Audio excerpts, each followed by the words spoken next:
Se for deg et sted som du har besøkt mange ganger. Du kjenner dette stedet ut og inn, men neste gang du kommer der, så er noe forandret.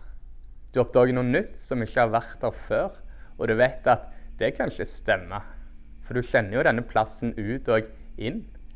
Akkurat sånn er det for Mia Myhr. Mia og familien har flyttet til bestemor sitt gamle hus, og en dag så oppdager hun noe nytt i skogen. Samtidig så forsvinner søstre og venner hennes sporløst. Sara Jardal har skrevet en fortelling full av spenning og mystikk, og den underliggende uhygge her. Dette er en ny tegneserie som passer for deg som likte Amuletten og Nordlys.